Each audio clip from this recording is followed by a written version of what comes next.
오늘은 어제와 또 다른 느낌의 장이 펼쳐졌습니다. 어제 나스닥이 밤사이에 혼조세로 블러드 연은 총재의 발언이 있었음에도 불구하고 이미 선반영됐다라는 생각에 실적 기대감을 바탕으로 또 끌어올렸죠. 그러면서 혼조세로 끝나는데 우리도 오늘 비슷하게 오전에 시장이 좀 내려가다가 점심시간 이후부터 기준 라인 돌파해가지고 끌고 올라오면서 수급 개선이 일어나는 그런 하루였습니다. 외국인들이 어제 빠진 1조 원에 비하면은 아주 작은 매수량이지만 어쨌든 매도를 일단 하루 또 멈췄고요. 물론 이게 다음 주 월요일 화요일에도 지속될지 여부는 모릅니다. 하지만 일단 시도를 해야지만 연속이 되는 거니까 하루가 있어야지 이틀이 있는 거니까요. 연속적인 흐름이 나와주기를 바라면서 일단 보고 있는데 연속적인 흐름이 나왔을 때, 즉 이거를 제가 표현하기로는 지금 옵션 4월 14일 낮에는 우리 만기, 그다음에 밤에는 미국 만기라고 했죠. 이번에는 4월 14일에 양대국이 옵션 만기인데 모두가 하방인데 둘 다 지금 청산하면서 마무리하는 구조로 간다면 어, 비록 목요일까지 하방으로 엘리베이터 하방 떨어지는 구조지만 음, 청산을 해서 가격적으로 끝낸다면은 미리 터닝해서 올라갈 수도 있는 구조를 만들 수 있다. 그래서 지금 오늘 주의 깊게 계속 살폈는데 가능성이 생겼습니다. 네, 결국 가능성이 생겼어요. 오늘 구조는 개인들이 뭐 그렇게 많이는 사지 않았지만 풋옵션도 어제와 이어서 좀 사줬고요. 물론 전반적으로 외국인들이 콜 배팅이 지금 마이너스인데 이게 실질적으로 보면은 어디에다가 배팅을 하고 있느냐도 중요해서 뭐 362.5 위에다가 외국인들이 슬슬 판을 깔고 있는 것 같기는 합니다. 준비는 혹시나 올라가면 362.5 이상의 뭔가 대비를 하는 모습. 개인들의 물량을 오늘 먹어버렸어요. 이 구간을 슬쩍. 그래서 이 구간도 혹시나 올라가게 되는 방향이라면 외국인들이 여기다 판을 깔고 내려가는 방향은 뭐 외국인들이 뭐 무제한 코스로 깔아놔서 355m는 뭐 그냥 싹 다 먹는 외국인들의 구조라서 뭐 이런 상태. 그러니까 외국인들은 선택을 하겠죠. 저 밑에다가 가서 기존에 누적된 포인트를 먹는 그 누적된 자리를 꾀하는지 아니면 최신화를 시킨 옵션 포지션으로 상방으로 끌어올리면서 청산을 하방을 청산하는 거지. 가격이 어차피 왔으니까 청산을 해서 이렇게 쭉 끌어올릴 건지 이런 선택들을 하겠죠. 어차피 내용적인 거는 뭐 바뀌는 거는 없고 계속 나왔던 내용의 재탕 혹은 음, 반복 강조 뭐 이런 것들이니까 뭐 중국에 대한 봉쇄 문제도 지금 2억 명 갇힌 거 이제 뭐 전수조사 다 끝나면은 풀릴 거라고 생각하면은 또 올리는 거고. 다만 또 무슨 러시아가 생화학전 준비를 또 거의 다 한 것 같다라는 또 의견도 있잖아요. 뭐 그런 분석도 그게 강조되면은 내리는 거고. 또 통화 정책 인플레이션 잡기 위해서 뭐 다른 연준위원들 발언이 계속 매파적으로 나올 거라고 생각을 하고 또 접근하면 또 떨어지는 거고. 또 그게 또 선반영이 됐다고 또 판단을 하면 또 올라가는 거고. 지금 굉장히 이런 복잡한 구조 속에 있어요. 결국 결론은 오늘 어제 밤에 나왔던 엊그제 밤에 나왔던 그 FOMC 의사록에서 공개된 내용을 살펴보면은 950억 달러 월 한도를 뒀잖아요. 대차 대조표를 축소하는 그 규모를 950억 달러로 한도를 두고 시기도 앞당겼어요. 근데 이거를 계속 언론에서 강조를 하고 분석에서 강조를 하면 어떤 일이 발생하냐면요. 더 빠르고 더 많은 양의 긴축이 시작된다라고 해서 굉장히 부담스럽게 생각을 하게 됩니다. 그렇게 하게 만드는 거일 수도 있고 굉장히 개인들은 생각해 보니까 이런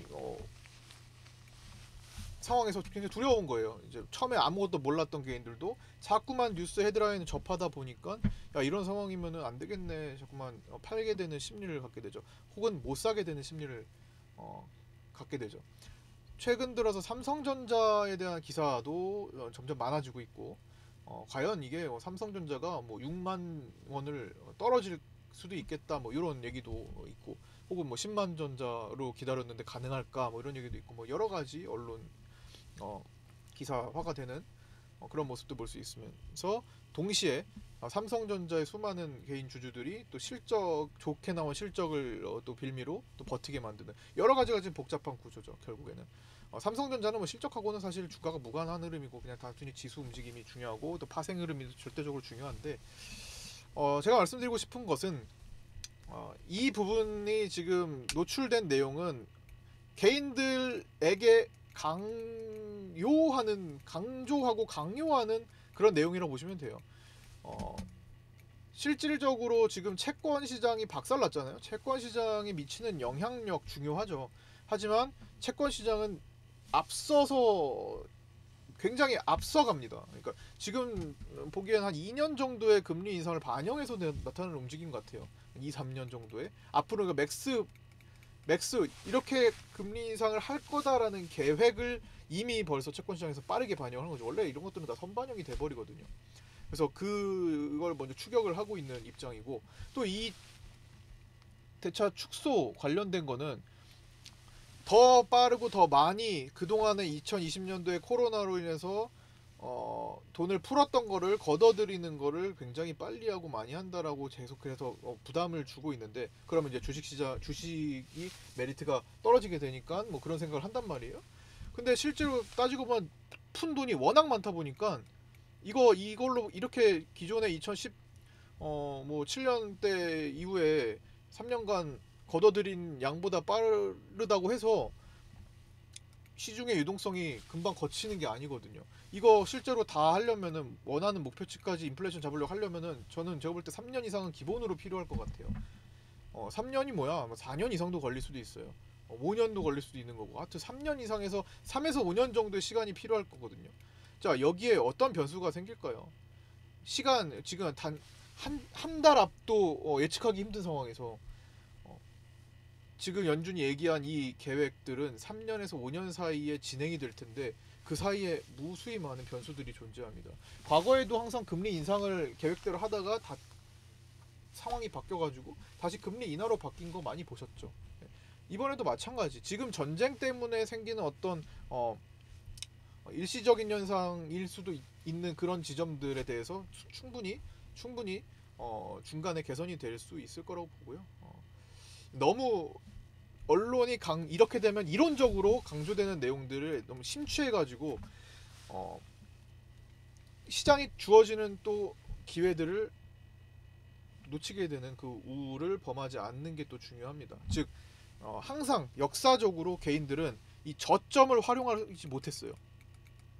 항상 더 큰 지하실이 존재한다라는 그 우려감 때문에 이 저점을 활용하지 못했습니다. 즉 2년 전에도 코로나 때문에 폭삭 빠지는 그 시기에도 외국인들은 트로이카 섹터를 중심으로 조선중공업, 해양, 뭐 건설, 뭐 등등 뭐 시장에서 내로라 하는 그 좀 대형주들이 즐비한 그런 섹터들을 위주로 큰 돈을 쓰면서 받아줬는데, 그거를 개인들은 제대로 이용을 하지 못했습니다. 여기서 왜 이용을 못하냐?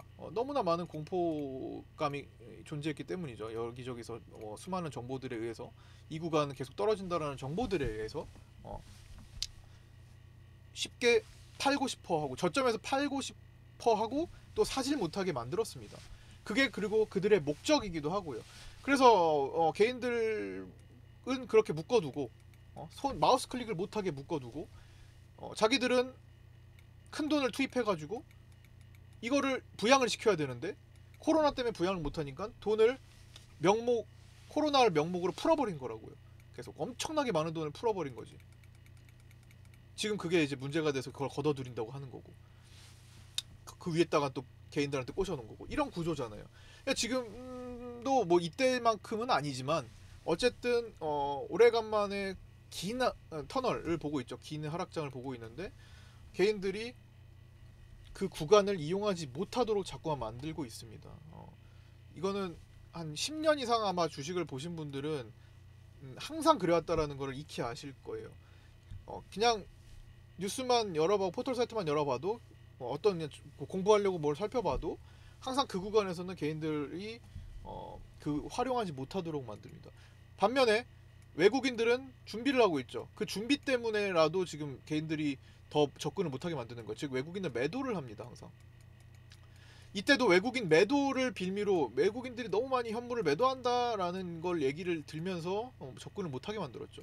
지금도 마찬가지예요. 지금도 외국인들이 계속 매도한다라는 것 때문에 외국인 매도하면 안 되지 라는 생각을 계속 갖게 만드는 거죠. 실질적으로 외국인들은 그 돈을 나중에 계속 활용하게 될 건데, 예. 그 총알을 활용하게 될 건데, 그러면서 환율이 안정될 건데, 뻔한데, 그렇죠?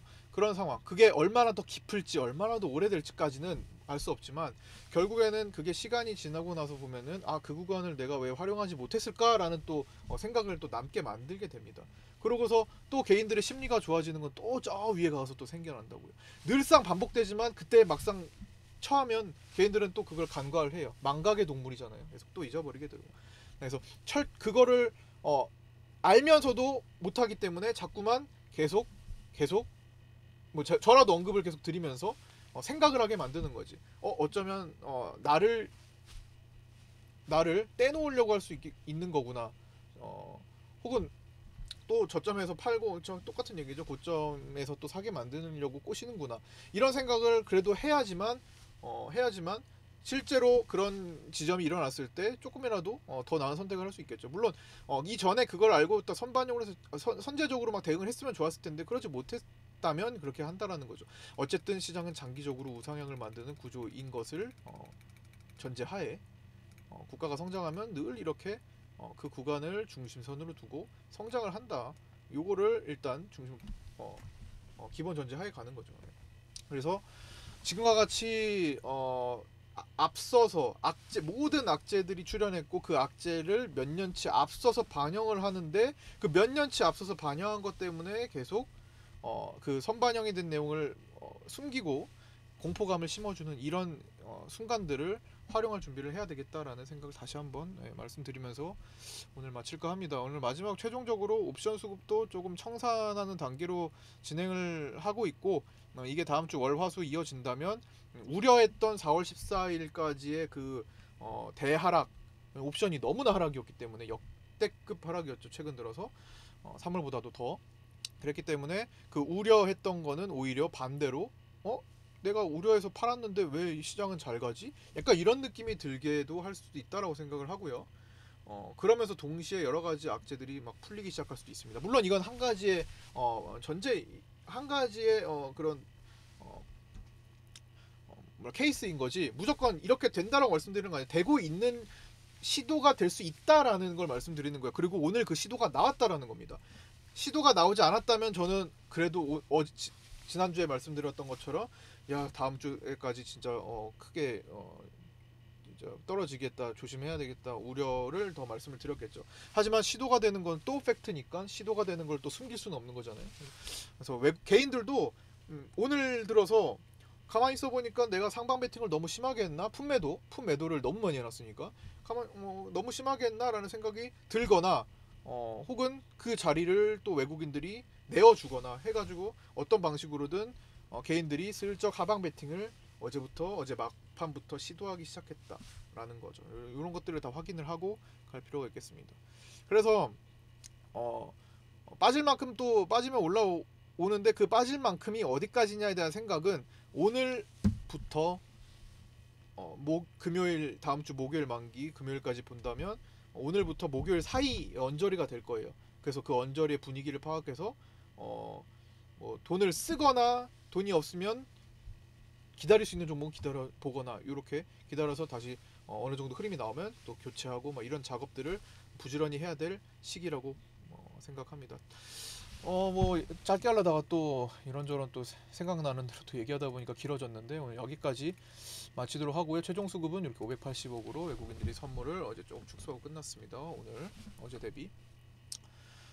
네, 뭐 쌍용차 종목들 뭐 이슈가 계속 되고 있지만 뭐 검찰 뭐 금감원 조사를 또 한다고 또 작전을 위한 그 뭐 쌍용차 인수할 생각도 없는데 주가를 부양하기 위해서 작전이 개입됐나 뭐 이런 것들을 조사한다고 하죠. 그래서 오늘 대체적으로 KG그룹도 포함 뭐 광림, 쌍방울, 금호 뭐 해가지고 다 내려왔네요. 하지만 이런 굴곡들이 많이 생기겠지만 앞으로도 뭐 잠깐씩 생길 수는 있겠지만 이런 것들이 테마가 이제 죽어가면서 정상 테마로 돌아오고 정상 시장으로 회복이 된다라는 것도 생각을 해볼 필요가 있겠습니다. 자, 오늘 고생 많으셨고요. 오늘 여기까지 마치겠습니다. 주말 잘 보내시고요. 카톡방 없으신 분들 공부 같이 이런 것들 계속 추적해서 공부 꾸준히 해 나가실 분들 오픈 카톡으로 연락 주시고요. 댓글에다가 남긴 주소 또 연락 주시면 됩니다. 주말 잘 보내시고요. 월요일 날 아침 8시 반에 아프리카 TV에서 뵙겠습니다.